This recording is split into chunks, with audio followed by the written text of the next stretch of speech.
Hey guys, welcome to another weekly focus. So I hope you all had a great week, and if you had some great opportunities or some great trades last week, amazing, that was fantastic. So personally, I'm just going to do the market recap. So I'll show you what I have for the market recap. So real quick, looking at the other pairs, we have gold. So the last trade I took on gold was on May 9th, and I didn't take any position on gold. I didn't take any position this week, and I'll show you on the charts in a bit, but let me just go through. So US30, the last trade was on May 8th, and this was a loss, so I had a loss on this one.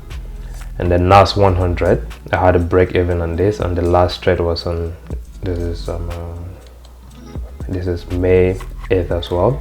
US30 May 8th, NAS100, the last one was on May 8th as well. With the S&P500, I had a loss on this, and this was in this was in April, so I had a loss on this one in April.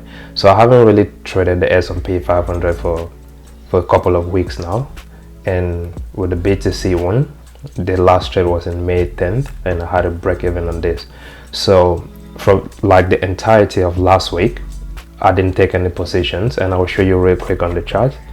So let's look at the charts real quick. So I was expecting prices to hold at this area when I did the market focus last week.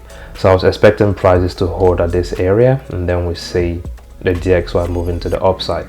However, price did the opposite, and we had prices moving to the downside. So before I go into today's analysis or today's market focus, I just want to say this out loud. So I'm not right all the time, so sometimes I'm wrong as well. So I think I'm even wrong more times compared to when I'm right. And the most important thing about trading and about the focus and analysis is you can just do your analysis, and then you let the market play out, and you let the market do what it's supposed to do. So I was totally wrong with my analysis on this, on the DXY, and price didn't move in the direction I was anticipating, and because of this move to the downside, it was difficult for me to take selling opportunities as anticipated on these other pairs. And as well, it was also difficult for me to get buying opportunities once I saw this move coming in, because I didn't have a setup to go into any trade, and that's why I didn't take any trade last week. So let's do the focus for this week. So right now we had prices again moving to the upside, making highs and lows, and we had price finding it difficult to go past this point, and eventually we had a break to the downside. So you can see there's this trend line that was building up right here, and then we had prices moving to the downside. So with this trend line being taken out and the sellers now seem to be in control, we've had this massive move from the sellers. I'm on the daily time frame right now. We've had this massive move from the sellers, we've had a pullback, and we had another massive move to the downside. So if I take this trend line out, so let's say I take this trend line out, and we focus on this piece of price action right here, a move to the downside, there is a correction, and another move to the downside. So what am I looking at moving into next week? So I'm still looking at this possibility for the DXY to move to the upside, and it might be difficult for you to understand why I have this bias for the DXY to move to the upside. So I'm using these psychological numbers here, and I'm also using trend lines. So those are the two principles I work with, and knowing that price went through 105, which is this psychological number right here, price went through this point and it moved down to say 104. Price hasn't touched 104 as of now, but I'm paying attention to this area right now, so on the daily time frame. So what is price most likely going to do? If I see prices moving to the downside, and then there is this difficulty to go past 104, then I'll be expecting prices again to move to the upside. So I still have this bias for price to move to the upside, even though we have price putting in this correction. And again, there's certain reasons why you could see prices moving to the upside. I'll step down to the 8-hour time frame just to show you once we have more price action building up. So again, I'm looking at this and I'm expecting, say, some sellers to come in again and maybe find it difficult to go past this point, or finding it difficult to go past 104. Then we could see buyers stepping in to take prices again to the upside. And this is just going off of price action and using, say, psychological numbers. So I'll step down to the 8-hour time frame where we have more price action, and we'll see what is unfolding on this time frame. So again, we have this side number of 105 and we have this side number of 104. Now if I'm going off of the first principle, which is just psychological numbers, once price goes through a psychological number, it has that tendency to pull back and test this area before you see prices moving again to the downside. Or you can have a test of this psychological number right here, and then price goes through, comes back, a test again, and you see prices moving again to the upside. So with this in mind, and from what I've told you already on the daily time frame, there is a possibility, so we stick on the 8-hour time frame for example, there is a possibility for prices to move again to the downside, to actually test 104 and then find it difficult to go through 104, and then you see prices moving again to the upside. Another possibility could be prices moving to, say, 104, you get a test of 104, you get a breach of this area, or price goes through, and then you get a test of 104 right here, and you see prices dump again to the downside. So there's a lot of possibilities, and there's a lot of scenarios that can happen coming into next week. It's left for me to wait and see what price really wants to do. So again, you could see prices hold at this point, and you see prices move to 104 to 105, breach 105, test 105, and you see prices moving again to the upside. So I'll step down to the 4-hour time frame, and let's see what's on the 4-hour time frame real quick. So you can put a trend line here just to give you this visual representation, and say there is a downtrend building up right here. So we have this psychological number of 106, we have 105, and then we have 104. So right now price is making, say, lows, it's making lower lows, and it's making lower highs. So price has pulled to this area, and so we should expect prices to take out this point, which is right here. And if prices take out this point, I'll be expecting a test of, say, 104. Once we get a test of 104, then I'll expect buyers to probably come back in, because I still have those buyers on the DXY for prices to go to the upside.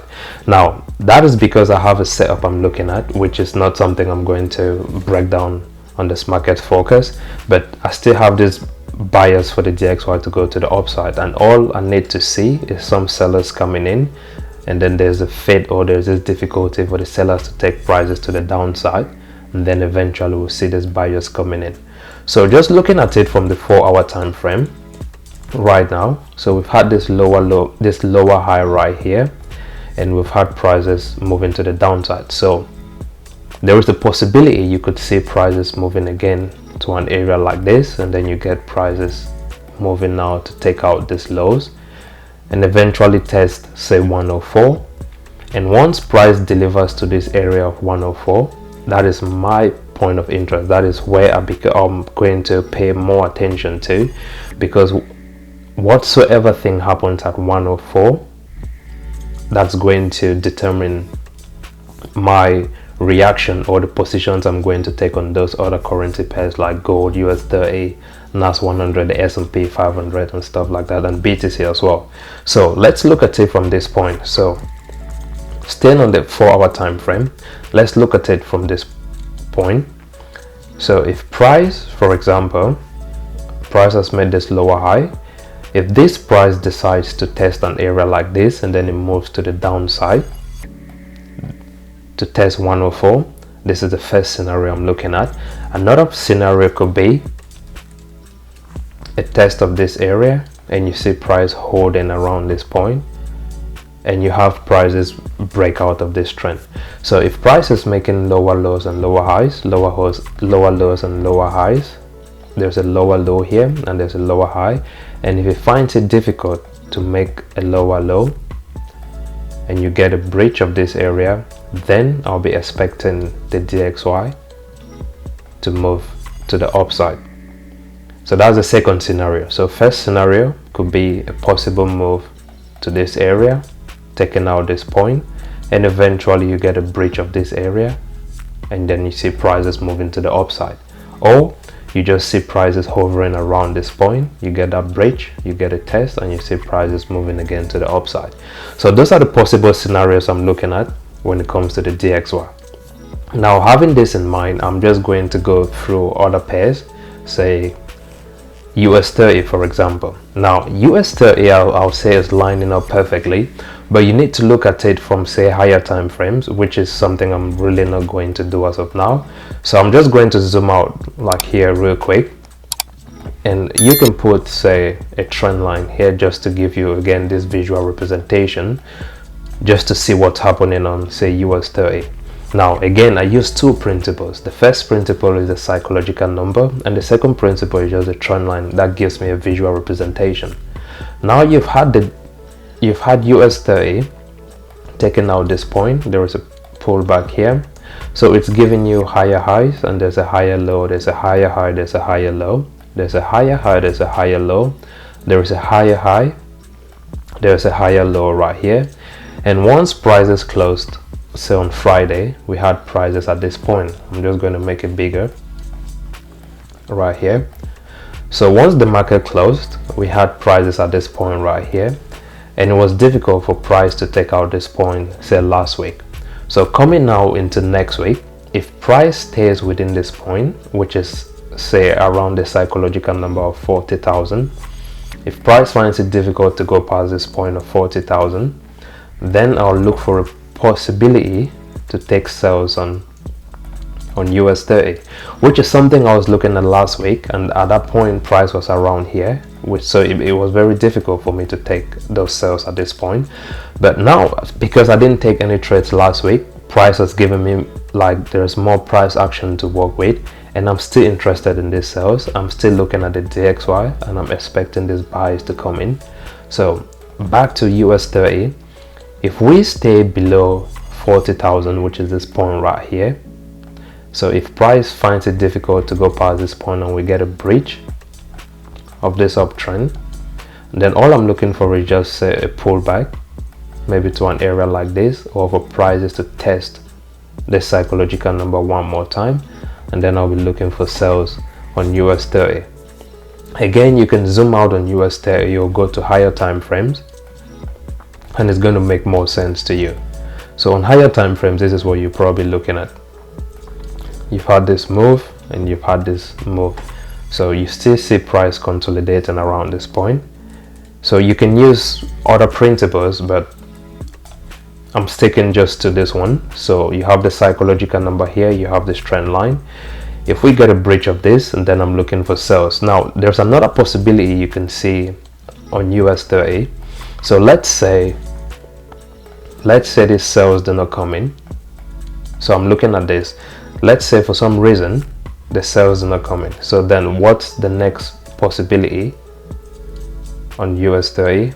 We'll then look for buying opportunities. So if the sales aren't coming, I'm looking at this point right here, and let's say we get prices moving again to the upside, taking out these highs. I'll look for a pullback to this psychological number of 40,000 and a test of this trend line right here, and then we'll look for buying opportunities as well. So that's another possibility on US30, but my primary bias on US30 is to eventually see this sellers coming in, giving me a test around this area, and then a possible sell on US30. Now let's look at say NAS100. So with NAS100, this is a little bit different compared to US30, because once you zoom out, you can tell NAS100 has taken out these highs right here. So with these highs taken out, I'm just going to stick to this point right here. You can use a trend line again if you want to, if you do use trend lines. Again, it's just to give you this visual representation. So we had this highest point taken out, the highest point taken out, and we have price making there's a high, there's a pullback. So you have a higher high, higher low, higher high, higher low, higher high, some sort of a higher low right here, and we have price making a higher high, and we have a higher low right here. So what I'm looking at, say on NAS100, is a point where these buyers find it difficult to move prices to the upside. So again, this right here is a perfect buying opportunity, with prices staying here, giving you this rejection to the downside. So this could be an opportunity to take prices again to the upside, which is very much possible. Like, you can, coming into next week, you could see NAS100 taking prices to 19,000, which is a psychological number right here. But what I'm looking for is the reaction of price once it gets to an area like this. So if price finds it difficult to make a new high at this point, and then we see this failure to the downside, I'm waiting for that pullback, and then I'm looking for these opportunities to take prices to the downside. And again, I'm going off of what is happening on the DXY, and looking at it from the point of sale on the DXY, there is also a possibility for you to have NAS100 moving again to the upside. So let's say the DXY has to make this sales difficulty, and then you see prices moving to the upside. Then when you look at NAS100, it's very possible for you to get buys on NAS100. But I might not be interested in these buys because there's no setup for me. Like, there's no entry criteria for me to take these buys, and I don't go off of, say, price tapping on this trend line for me to take buys. There's a setup I'm looking for, and right now I can't really see that setup on NAS100. But just going off of what is happening on the DXY, if we see the DXY selling and then an eventual buy, then looking at NAS100, because of the sales that might come in on the DXY, you could have this area holding strongly for the buyers, and you see prices moving to the upside. And that is where you can see this difficulty for price to go past this point before the sales coming in again. So let's look quickly at, say, the S&P 500. So with the S&P 500, I like the S&P 500, NAS100 and US30 because you always have similar moves on these pairs. You can put a trend line again on this one right here. So we have a trend line on the S&P 500, similar move to what's happening on NAS100 and US30. You've had price moving to the upside, you've had us pull back, making higher highs, higher lows. There's a higher high and there's a higher low at this point. So on the S&P 500 right now, it's very similar to what is happening on NAS100. So whatsoever thing happens on the DXY, it's going to determine a lot on the S&P 500. So if this sells come in just to test 104, then you should expect to see buys coming in on the S&P 500 to test this area, which is this high, or to take out this high, and you see prices moving again to the upside. Or you get prices moving to the upside to test these highs, you get that rejection, you see sellers coming in, a test of this area, and you see prices moving again to the downside. So it just depends on what is going to happen on the DXY. So if the DXY decides to make a move to the downside like so, and then an eventual move to the upside, then you could see prices moving to the upside, and then you get a breach test and then a move to the downside.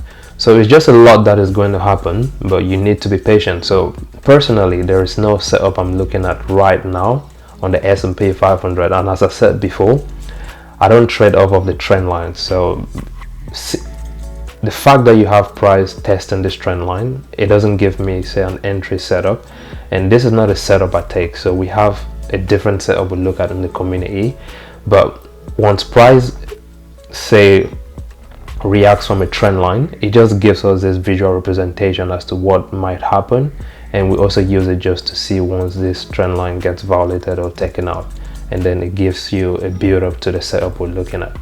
So I'm going to look at the last pair, which is gold. And with gold, I'll zoom out real quick because we've had prices moving to this point, and we had a test of this psychological number of 2400. We had a rejection at this point, a massive drop to 2300. Price held at this point, and we've had prices pulling back to this point of 2400. So right now, price seems to have gone through 2400. If we just do this right here, and again, use a simple trend line, is going to show you a lot. Once you use the trend line, it just gives you this visual representation as to what is happening.